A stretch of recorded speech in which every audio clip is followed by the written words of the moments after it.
So before we get started, I have to say to both Kristen and Wyman that I have to thank you for your service to this great country. It is not often that we sit with people who have gone to the highest ranks now in corporate America as leaders. So I want to thank you because your courage means that people live or die. They have lived and they have died because of your courage. And so I just want to take this time to applaud you and to applaud any veteran or anyone who has served or has family members that have served in this audience. So to you today, thank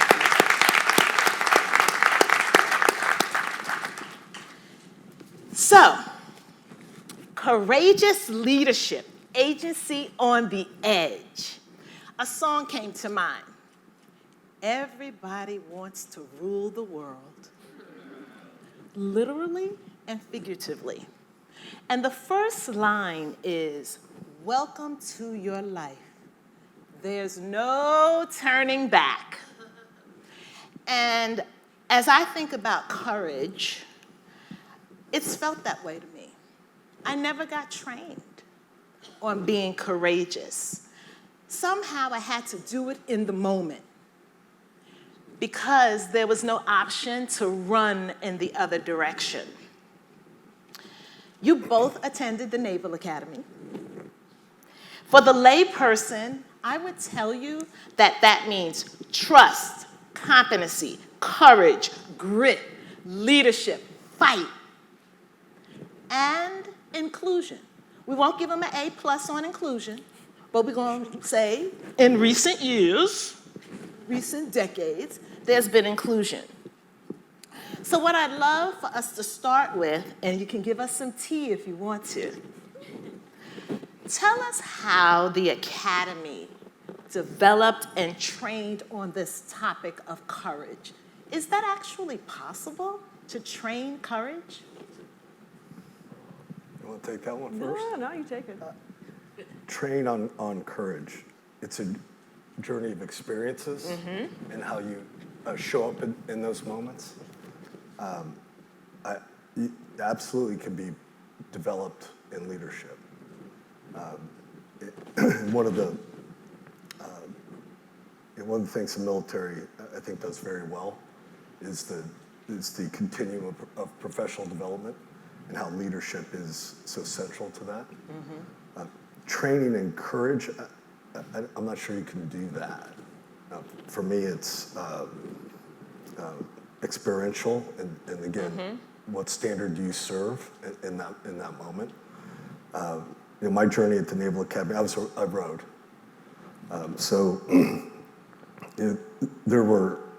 Rowing is pretty arduous. Yes, it is. It sounds kind of posh.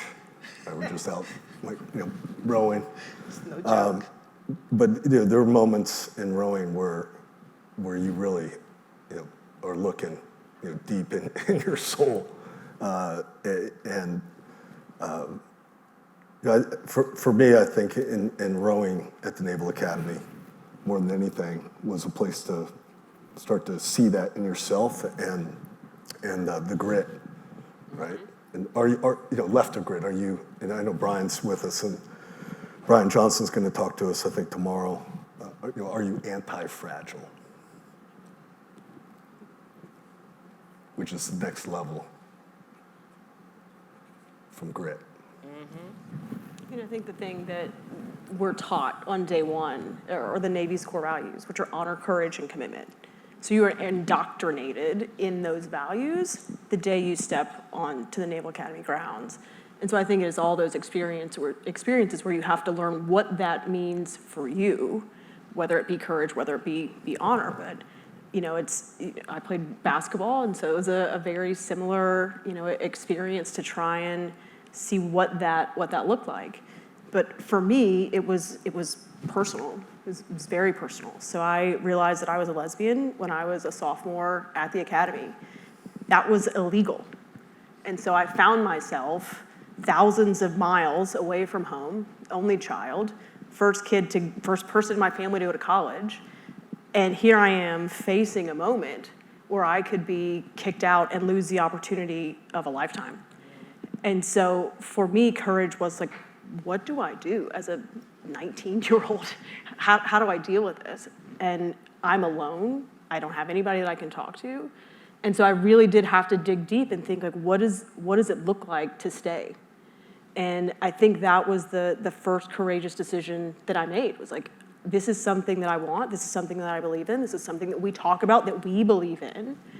But courage for me in this moment looks like staying and pushing a part of myself to the side to serve for the greater good, because that's what we do.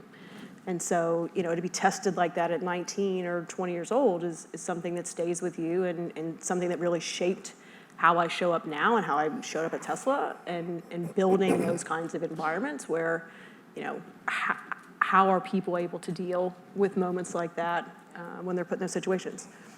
Yeah, courage sounds very, very personal. I think, as you said, Wyman, it's experiential, right? And are there moments where you've ever felt, so Kristen, you gave an example of when you knew your courage increased. You felt increased courage. Was there ever a moment inside of the academy where you just felt this elevation in your courage? Because rowing is like no joke. Yeah, for me, it was pretty early on, freshman year. It's called plebe year. And so you start in the summer, so it's called plebe summer.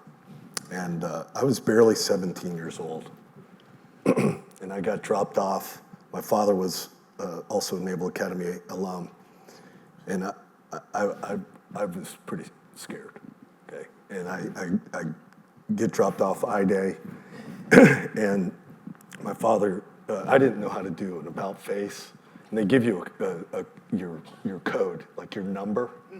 Okay, mine was 903474. Right, and they give it to you when you, this first thing, and then I couldn't remember what it was. And so you have this ceremony, and then you're going back into one of the biggest dormitories in the world, and that's when it's on. Mm-hmm. And I looked at my father and my mother, and I said, I don't know where I'm going. And he pointed at the alumni doors. So there's doors that you can't walk through unless you're a graduate. And he set me up. He pointed right at those big doors. He said, just walk in there, they'll take care of you. And it took me, that first night's pretty interesting. And I was so lost, they were about to report me AWOL, missing, because it took me that long to get to where I was going. And just taking that step into uncertainty, yeah, and solving problems you've never seen before. I took that step. I walked through those doors, and again, it's a journey. It's this experiential journey. At each step, you prove it to yourself. Mm-hmm. Thank you both. There is this thing that we talk about, dissent and debate. We know that we have to invite it and accept it. And it is really an act of courageous leadership. And then a decision needs to be made after the debate and even when there is dissent.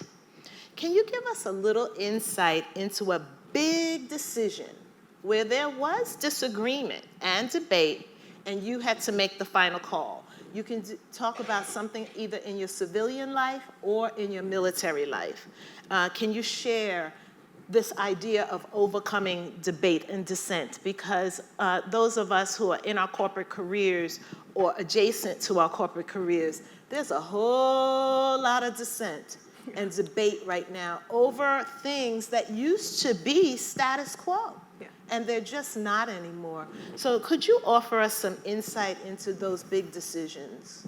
I can give you one. A little bit of tea, but not too much. Yeah, I like tea. So when I was at Tesla, I was essentially the head of DEI, but we didn't call it that. And so we had just announced that we were moving our headquarters here to Texas. And so that was a shock to a lot of people. At the same time, Senate Bill 8, which the abortion bill, was going through the Texas legislature. And so you can imagine the consternation that was causing inside the corporation to realize, like, wait a minute, especially among women, right? Wait a minute, we're moving to Texas. You told me I have to move. And now we're seeing all of this about what's going on with women and women's healthcare and women's choice. And so my boss, who's essentially the CHRO, comes to me and she's like, all right, do something about it. And so, right, that's how it works. Like, you all know that's how it works. And so our women's ERG and I, like, sit down and, like, they hand me my ass for a little bit, you know, like, I'm supposed to be their advocate, and, you know. And so I go back to her and to my boss, and she said, he said, we're not gonna touch it. I'm like, I can't go back and tell them that we're not gonna do anything. And she's like, he said, we're not gonna touch it. Go figure it out. I was like, God. And so I started working with some of the HR leaders, and I found this program that we had been using for natural disasters.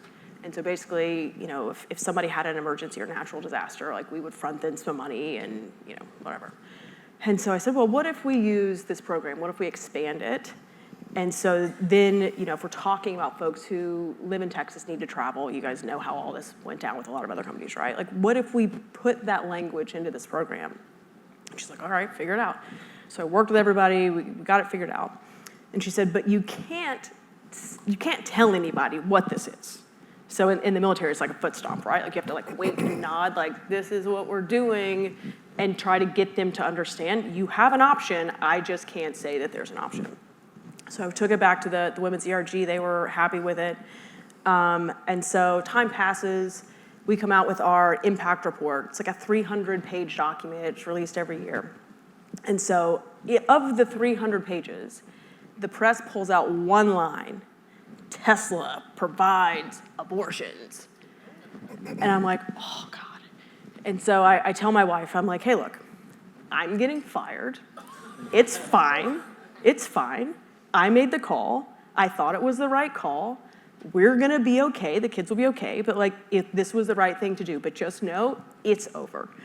And so all day long, all the headlines, Tesla provides abortions. And so I'm just waiting to get my call or be walked out by my boss.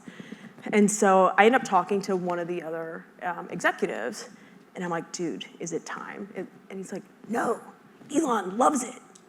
I'm like, I'm sorry, what? He's like, Elon loves it. He loves the coverage.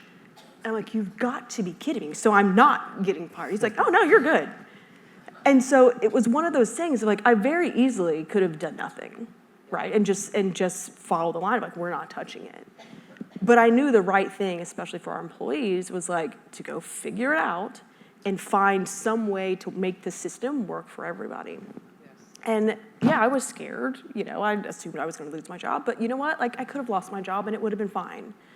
And I think that's how we talk about courageous leadership in our organizations. Like, sometimes when you have the agency to do something and make a call, you better do it. And sometimes you might lose your job, and that's okay. Because guess what? I found another one.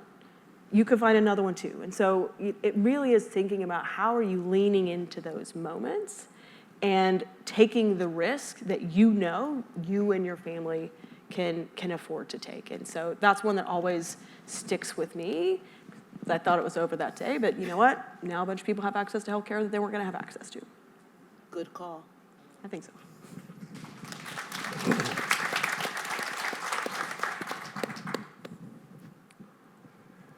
Dissent. Yeah, dissent, for a high-performing team, you know, a team that is right up on the edge of complexity and risk, dissent as an obligation is a key attribute.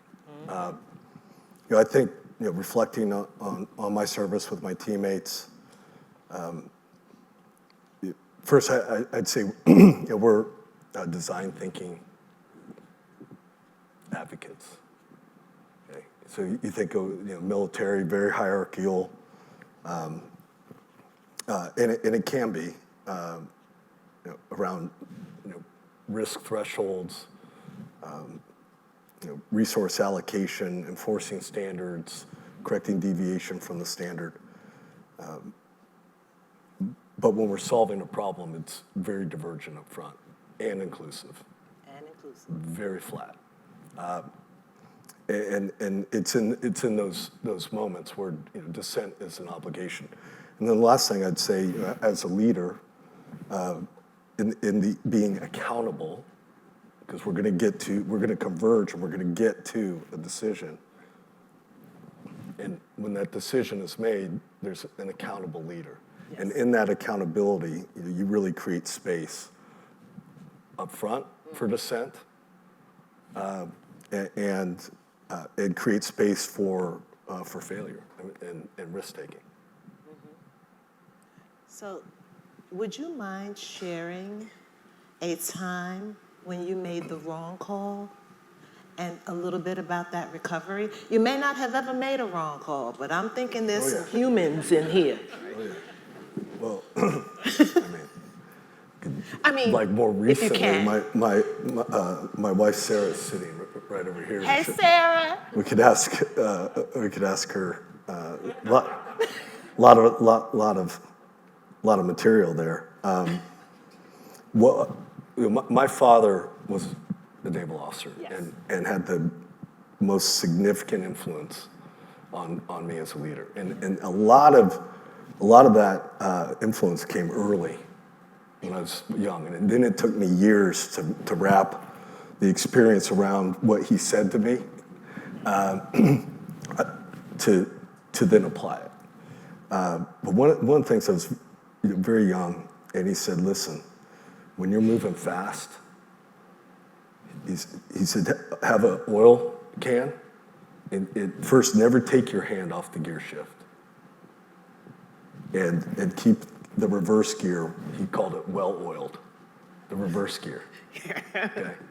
So the times where, certainly in my career, where we were not right, what's around you that can pull you aside, say, okay, walk back towards the light, okay, we're over here, and have the courage to slam that thing into reverse. And that takes courage in leadership. So I'll stop there. Okay. And we can ask Sarah for a more recent example Sarah. of when he's wrong. Okay.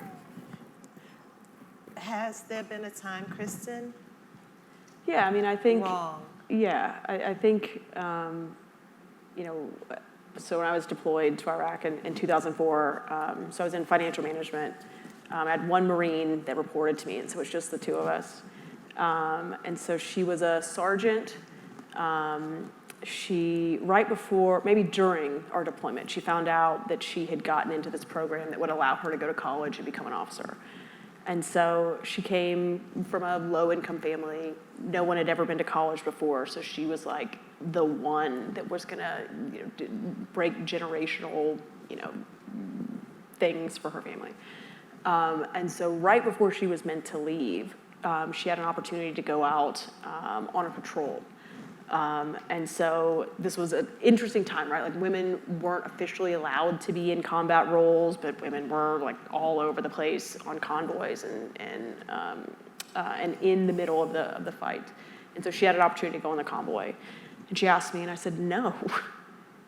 And she was like, "I'm a Marine. Like, this is what I do." And I was like, "Yeah, you're going to college. No, you're not going to get on a convoy and get blown up." And she didn't talk to me like for the rest of the deployment, because she was so pissed off that I didn't let the Marine be a Marine. And in the moment, I thought that was the right thing to do, right? Like, I'm saving her from herself and from the enemy. And so, and I stood by that decision for years, that was the right thing to do. And then the more I started thinking about it now, I was like, you know what? She had been a Marine longer than I had been a Marine. She had been through more training than I had been through. There were people out on the front lines that had been through less than she had. And so I, in trying to protect her, stopped her from an opportunity that was literally an opportunity of a lifetime where she could have learned and excelled. And so that has haunted me for so long to think, wait a minute, when am I getting in somebody else's way of their growth and of their learning? Because I think I know better, or because I think I'm trying to protect them or save them from themselves. And so I always keep that in the back of my mind, and I would have taken it back over and over again to give her that opportunity. But now I just have to make sure I just don't do it again.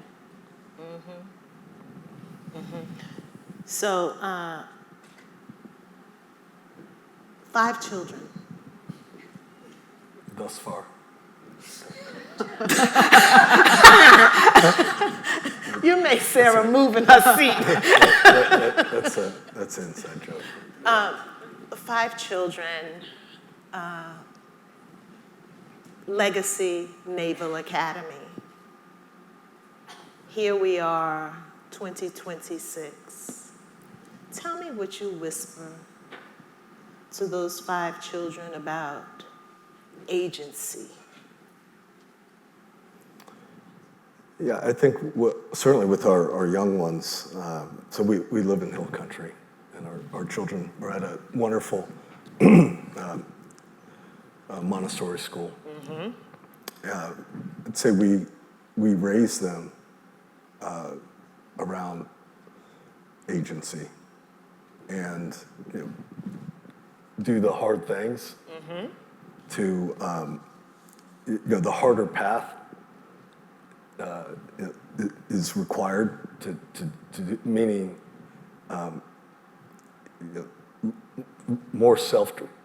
very self-directed type of learning, which Yes. in the home and in the classroom. We a lot of different environments for our children, I think is important in their learning. But from a very early age, encouraging that free will to choose their path, and I think it starts early. Yeah, And that brain development's really important. it is. And that aspect of courage as an attribute of leaders does start at HOME, right? Where we get them prepared. And so what is that thing related to courage and agency that you speak to your team about today? Because I'm assuming, given some of the scope of your work, you're working government, you're working civilian, et cetera. So what is it that we talk to the team about as it relates to agency? Well, I'm not working with the government. Okay. Once did. Once, okay. And, You once had a government contract and no more. No, I served in the Joint Navy. Chiefs, yeah. Well, for 32 years. Right. Now, private sector. Only. Guys, I've been waiting my whole life for this moment. Okay.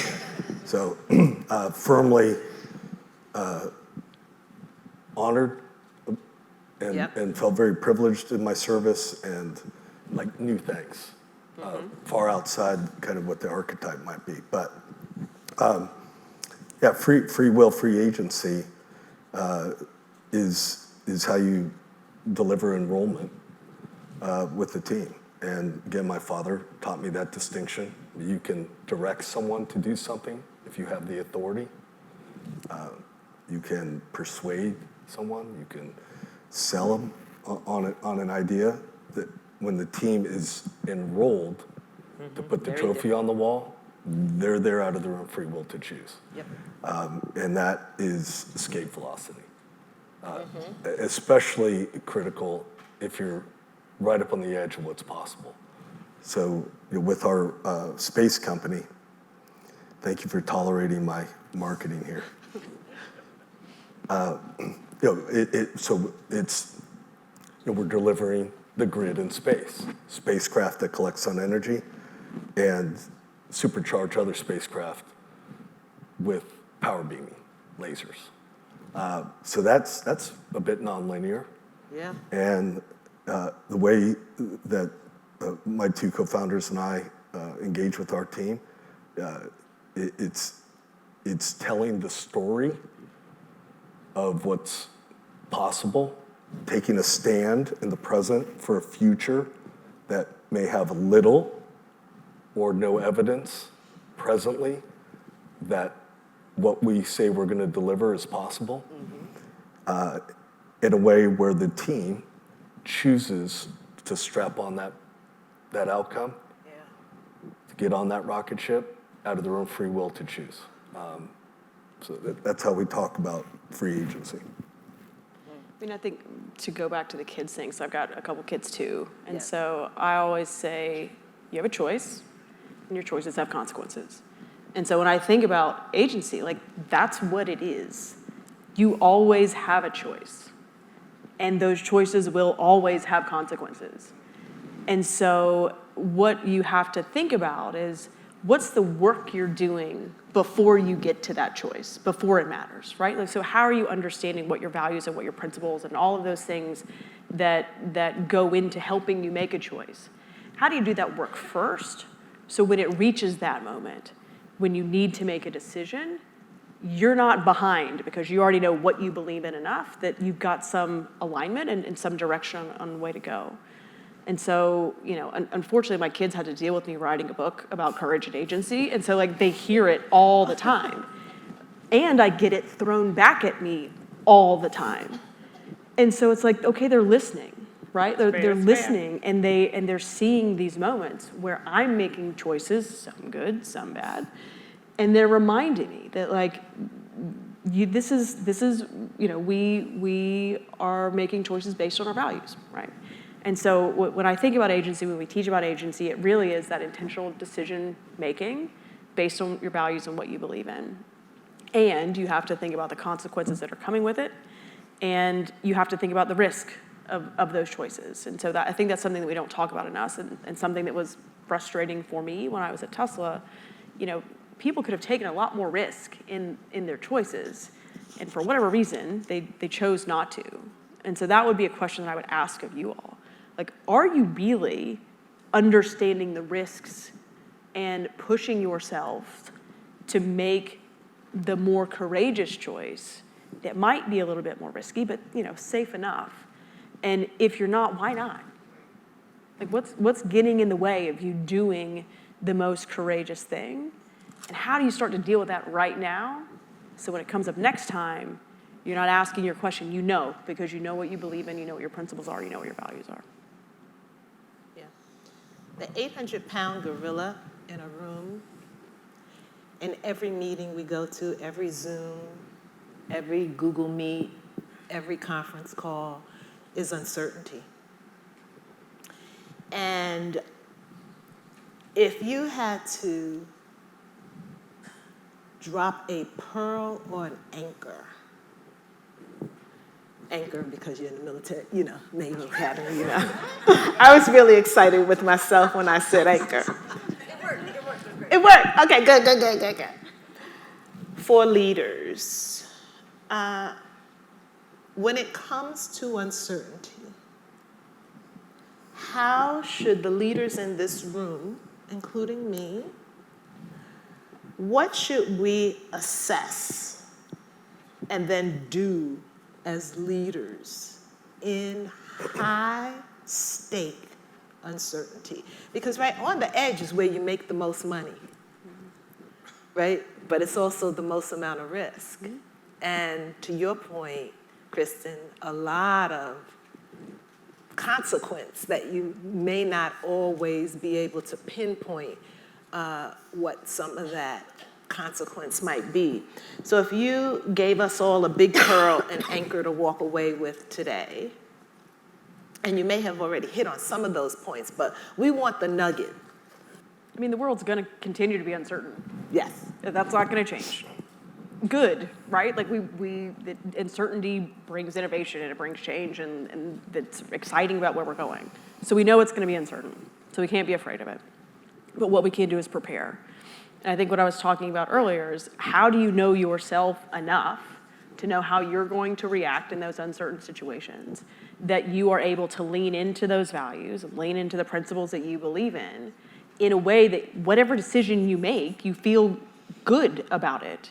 You know, it may not turn out the way that you want, but you feel aligned, that you made the decision that was closest to who you want to be as a leader and how you want to show up. And so I really do think it is asking yourself, like, what work are you doing right now to understand exactly who you are so you can be ready in those moments that matter to make a decision that is aligned with your values and aligned with who you want to be. And again, if you're not doing that work, why not? And so I would challenge you to really think about that and think about what's one small thing that you can do. Like, I think we talk about courage all the time, but it doesn't have to be big, bold acts. It doesn't have to be Navy SEAL stuff. It could be one small thing. The way I talk about it is like 5% more. Like, how can you be 5% more and courageous in the next decision that you make? And so that's what I would say. Like, in this period of uncertainty for the rest of our lives, how are you showing up 5% more courageous today than you were yesterday, 5% more courageous tomorrow than you were today? And if if we're all doing that collectively, then that's what's going to actually push us forward. Friend, Yes. what's your anchor? Well, Drop on us. I love what Kristen shared, and tied to balance, the work that you are doing as a leader and with your team to have range, elasticity across a heightened state and a calm state. Really important. So uncertainty. Okay, what are we talking about? For me, we're quarter of the way through the 21st century. Yeah. So my sense is the century is characterized in this way: novel threats and opportunities. That's the good news. Novel, new, threats and opportunities, increasingly interconnected geopolitically, technologically, macroeconomically, the ways that these new threats and opportunities are interconnected and coming at governments, enterprises, families, individuals at amplified speed. Not likely going to change. Right. So for my sense and thinking about our journey and the Marine Corps does this better than any service really is what should we be doing as leaders? The rigor and objectivity around the people that you are bringing onto the team, never been more important. Yeah. So the assessment for character, cognitive, and leadership attributes, really, those three core categories. Like, what are the sub-attributes that are important to what you do in character, cognitive, and leadership? What's the rigor? What's the objectivity? How are you advantaging your enterprise in cutting-edge neurocognitive psychometric testing? Like, what's state of the art? Certainly for compressed decision cycles around hiring. And then with the right people that can step into uncertainty and solve for things they've never seen before. That type of team. Then how are we thinking about the inputs of information? High quality, high fidelity data and information. How are we integrating that information for decision advantage?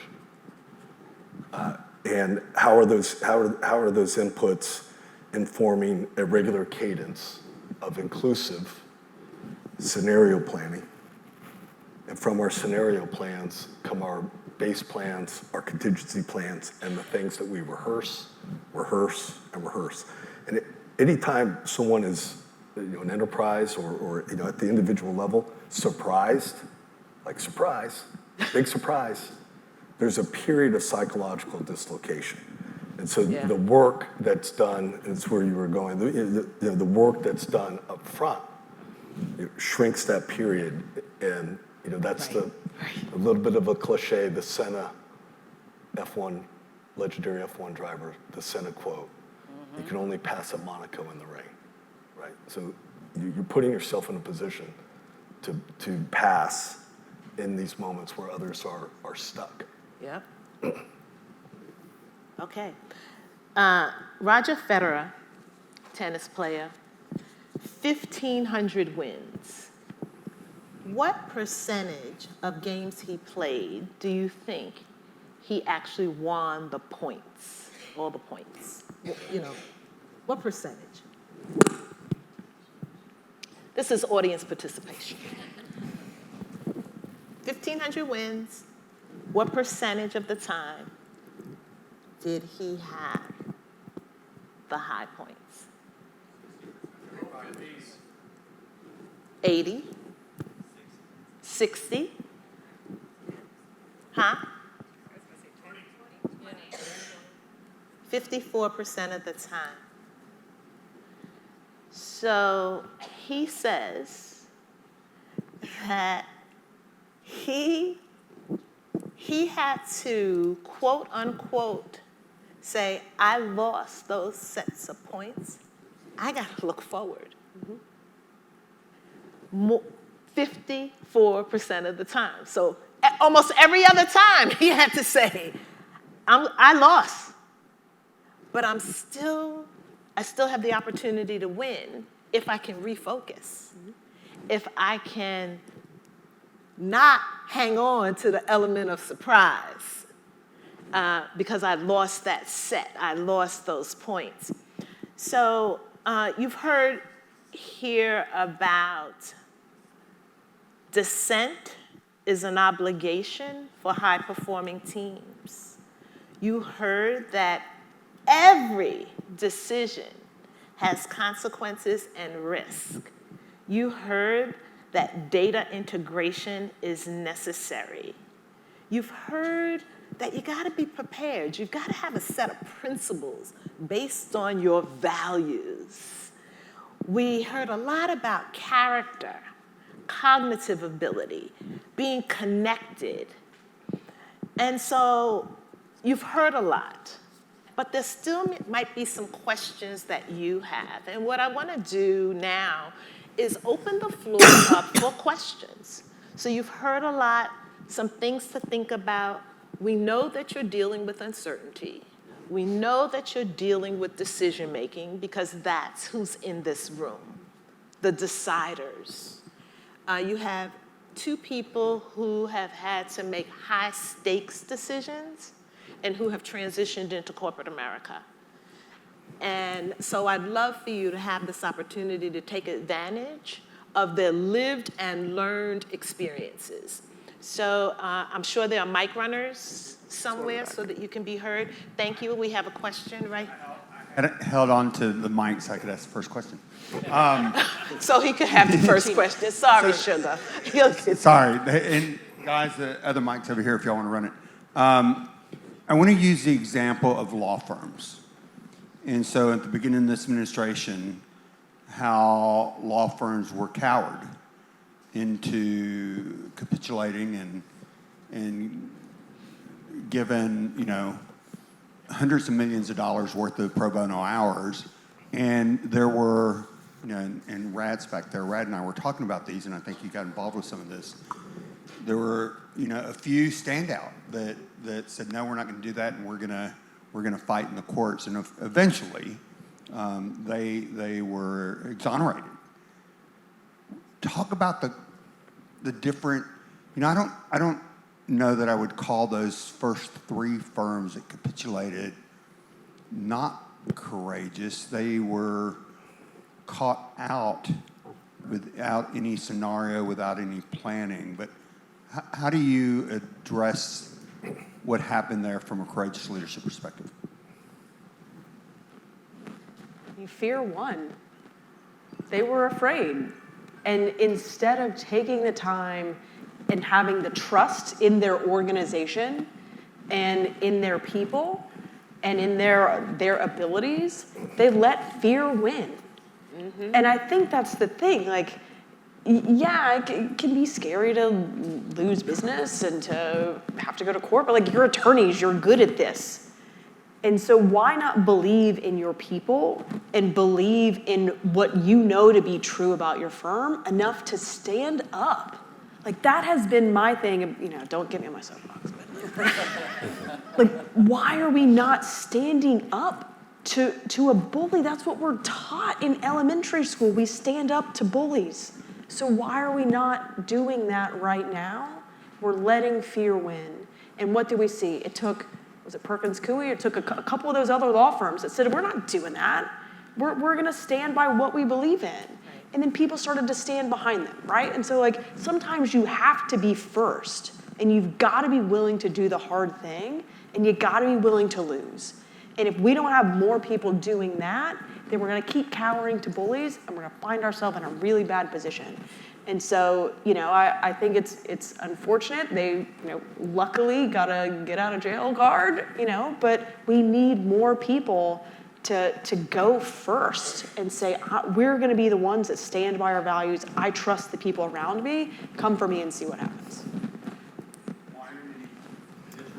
I love what Kristen said, and we talked a lot about stewardship. Be a steward of your time. Leave the boat faster because you were on the team. And I said it earlier, serve the standard that you choose to serve. Yep. And don't let another standard be the excuse not to Right. be faithful to yours. And I think, in those moments, the leaders compromise the standard of their enterprises and weren't necessarily stewards of their time in playing the long game. Okay. Question? Yeah, so I think many of us have had the experience of leading multi-generational teams. And I think courageous leadership resonates with many of us. But how do you integrate and align what you guys are sharing around courageous leadership with the young adults of today who prefer comfort over conflict, who prefer convenience over constraints, and whose work-life balance, resiliency, and grit hasn't necessarily matched up with or aligned with the previous generations that I think most of us fall into? How would you translate everything that you're sharing for the younger adults whose value systems fundamentally are different than ours? Yeah, I think we have to be willing to change too. We didn't do everything right. Like, they're doing some of this stuff right. And so we have to be willing to have those conversations. Look, in my own personal journey, I'm learning to unlearn some of the stuff that I learned at the Naval Academy because it doesn't serve me anymore. I don't have to eat last. I don't have to do that. We do a lot of work with some news organizations, right? Like, you don't have to be in the newsroom 24/7, but some generations did.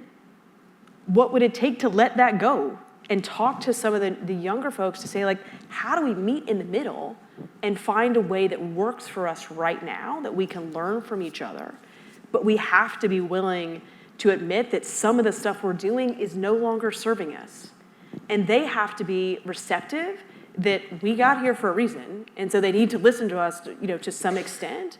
But it really is that meeting of the middle and being willing to say, I'm willing to change, you're willing to change, this is what we're going to do around here, and have honest conversations about what we want the workplace to be. And so I think if we just try to say, like, we had to do it this way, or like, you guys are like this, that's not going to serve anybody. And so we have to really think about the culture that we're trying to build and be willing to say, you know what, maybe we didn't get it right, and these kids know something about what they're doing.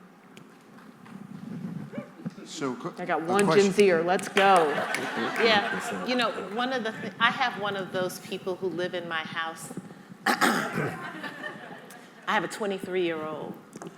And how I see the world, I have had to find two words in my vocabulary: tolerance versus acceptance. Mm-hmm. And a lot of times, I'm going to talk about me. I won't talk about us. We believe that younger people are in the room and we should tolerate them. To Kristen's point, if we move to a mindset of acceptance, we might hear or see some things that are good for our cultures at work. They potentially have some stuff right. My 23-year-old might have a point on some things, and this is recent. Don't think that I discovered this.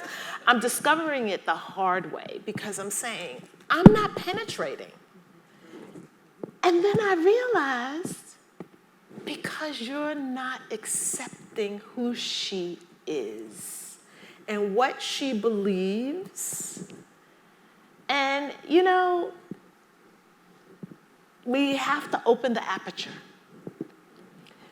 because there is some light that they bring to the situation. And this is personal and professional experience. And it is painful. But I do think no pain, no gain. So I do ask us to think about those two words. Am I actually tolerating this person or am I accepting them? And there's very different outlooks when you really ask yourself that hard question.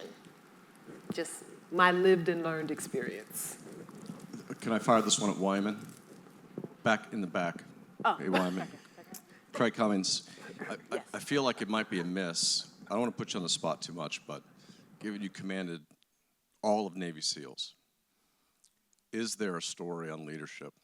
Not too long, but like that you could just leave us with a story, tell us a story. Who wants some tea? Complexities of leadership.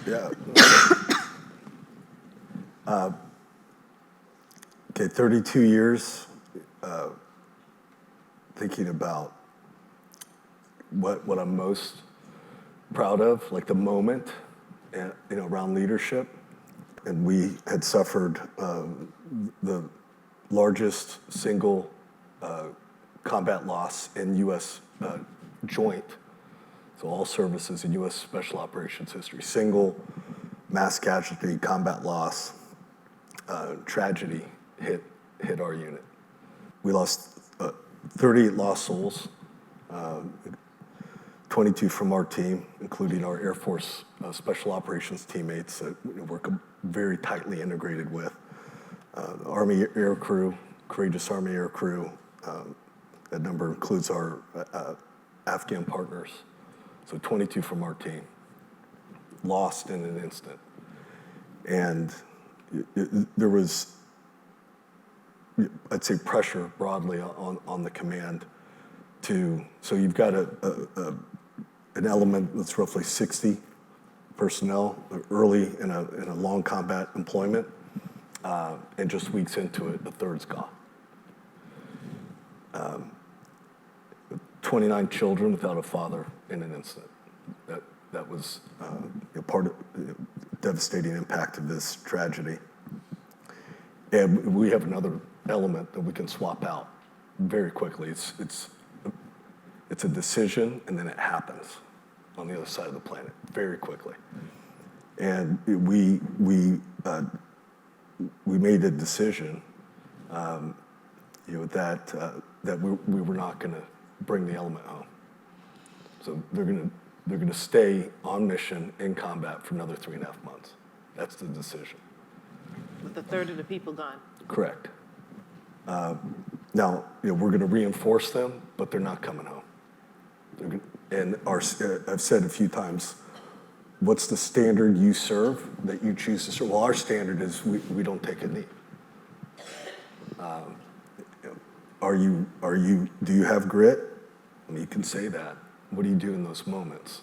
Back to action, right? Deeds. Deeds are all. And we brought the families together to share the decision. And it was a large multi-purpose room. All the families from that specific element are there, and they don't know yet the decision. And the easy decision is swap them out, bring them home to be with the family of their fallen teammates, to honor them, to internment ceremonies, all of that, to be present for that. And when we shared the decision, complete silence. And the first person to talk from the back of the room was a Gold Star spouse. So she had been married to a SEAL who was lost in combat, now remarried to a SEAL who's part of this element. She's the first one to stand up. And she almost screamed, "That's right. That's the right decision." And I share that with you leadership can come. Be really aware of where leadership can come in your organization. And in so many ways in that moment, it really came, the way we led through that as a command, and how we stayed on mission, what we did after that tragedy, that period is an untold journey. And it is, by my view, reflecting on that command specifically in my career, finest moment, but really the decisive leadership that propelled us through that period, and where we served our standard was absolutely centered in so many ways with the families and our Gold Star families, those of our fallen teammates, and how they stood with us. And I would say that often a leader emerges in tragedy. That wife emerged. Right. Yes. Any other questions? Yes, thank you. Hey, Kristen, I'm Laura. Thank you for the vulnerability around your story of the young woman who you felt you were protecting. I'm really curious what ended up happening. You said she didn't talk to you for years after that. Did you ever kind of figure out if she felt that path ended up being the right one, or whatever came of it? Yeah, she graduated from college and sent me a graduation invitation. Said thank you. Aw. Good. Yeah, I mean, it was one of those moments of like, okay, we both grew in those years and realized that there was merit in either decision. And we came to terms with it. It's funny, when I posted about this, she was one of the first people to comment on it about getting out and speaking about courageous leadership. And so, sometimes you have to bump the roads and you have to let the course run. People will grow at their own time, and then you come back together and you figure it out. And so I'm lucky that one turned around in my favor. So a question over here, just, when you think about courageous leadership, is there a difference between courageous leadership that speaks for something versus courageous leadership that speaks against something?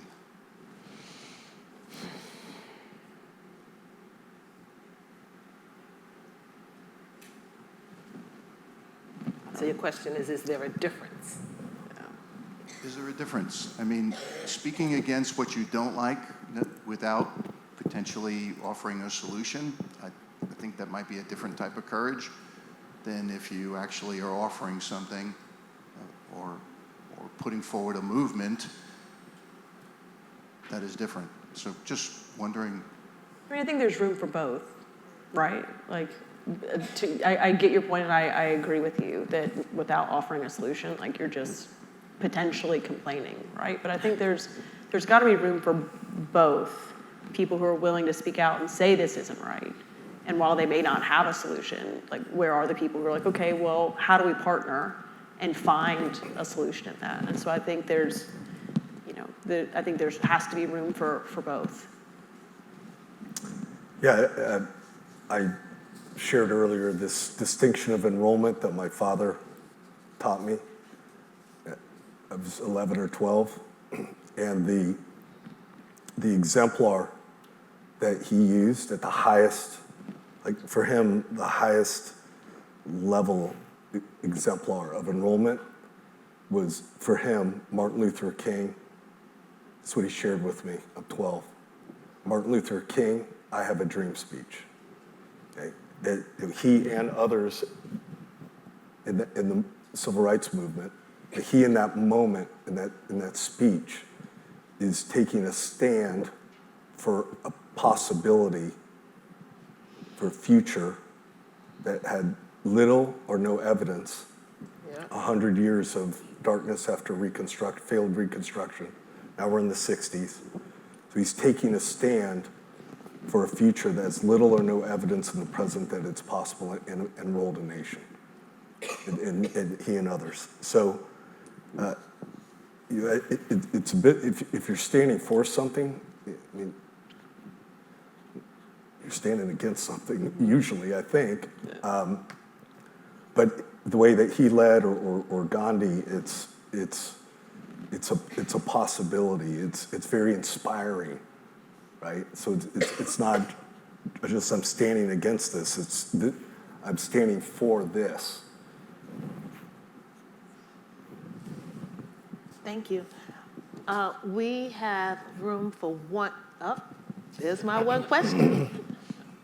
That is going to be the last question. Thank you for the opportunity. You talk about uncertainty, and we are just going to live in a space of uncertainty. Could you talk a little bit about what would be the 1, the 2, the 3 things that you would recommend for companies, organizations to do and to think about in this time of uncertainty that we may face always? What's the important thing? I mean, the thing, I don't know, this is the most important, but the thing I think about a lot is competencies, right? You know, and I think we have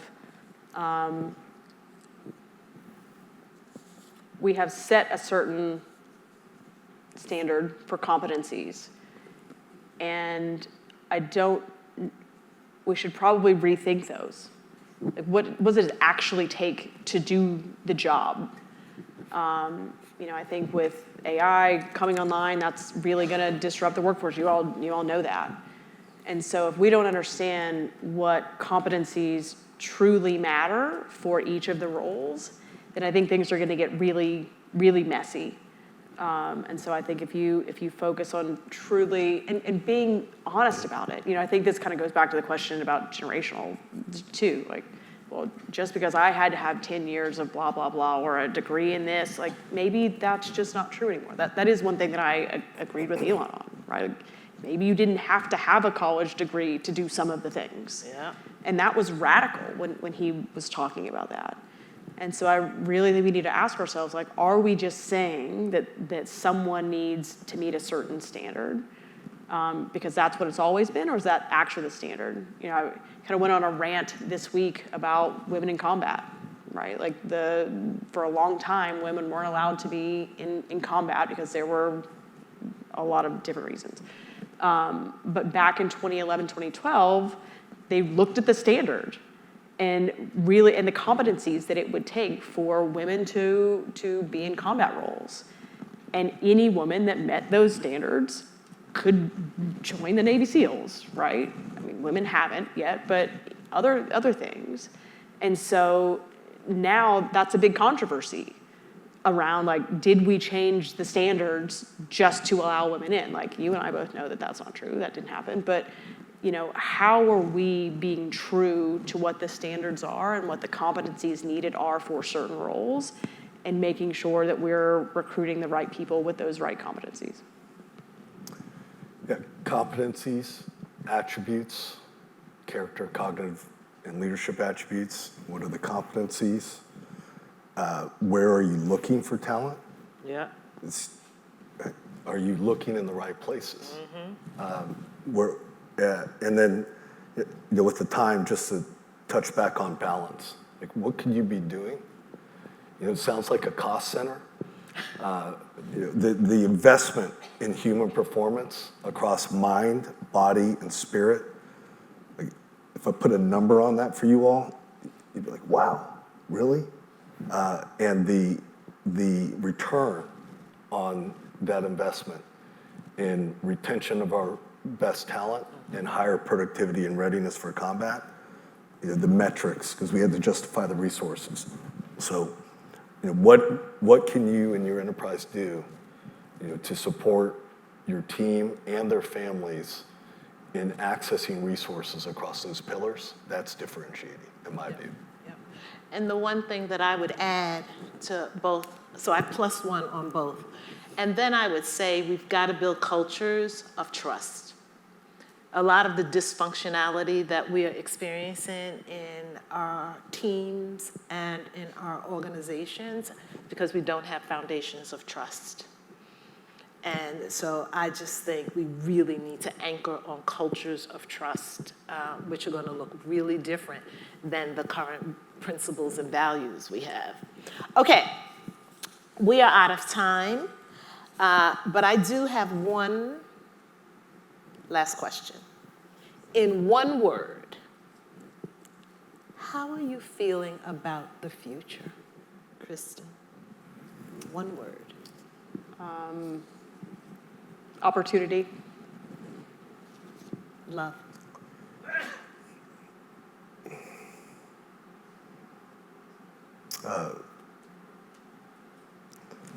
I told you I wouldn't say anxious.